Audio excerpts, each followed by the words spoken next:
U Knjaževcu je održan drugi od 5 kampova za mlade u okviru kojih se u saradnji sa civilnim sektorom razvijaju ideje za kvalitetniji život u lokalnim zajednicama. Cilj kampa jeste da osnaži i motiviše mlade da se aktivno uključe u oblikovanje života u svojim zajednicama pod sloganom "Na mladima selo ostaje".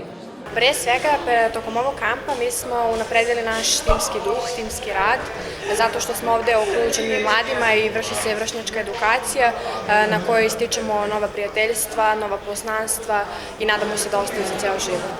Preporučujem da se bave bilo kakvim aktivnostima, pre svega ovakvom vrstom aktivizma, ne samo zato što razviju svoje kritičko mišljenje, već zato što nauče mnogo korisnih stvari. Pored svih korisnih informacija koje smo dobili, svakako druženje mi je onako najupečetljivije je bilo do sad i zaista divna atmosfera koju svi ovde zajedno stvaramo i održavamo već u proteklih par dana.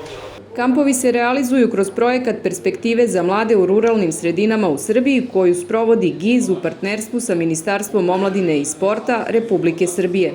Cilj nam je da okupimo, podstaknemo i motivišemo mlade da zapravo učine nešto da promene u svojim lokalnim zajednicama i ovo je jedan u nizu letnjih kampova koji GIZ organizuje ovog leta. Prošle nedelje smo bili u Kolubarskom okrugu, dok sredine septembra imat ćemo još nekoliko kampova i kao što sam rekla, uz podršku civilnog društva, zapravo mladi ovde prolaze jednu vrstu treninga da se aktiviraju, da se motivišu, da se upoznaju, da se povežu, ne bili svoje kulturne, socijalne i ekonomske mogućnosti unapredili, a istovremeno smislili neke projektne ideje koje će im dati priliku da učine i nešto u svojim zajednicama.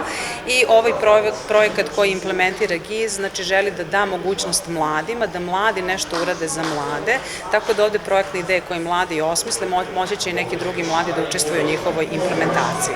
30 mladih pokušat će da prepoznaju koji su to izazovi u njihovim lokalnim zajednicama, analiziraju te probleme i osmisle moguća rešenja.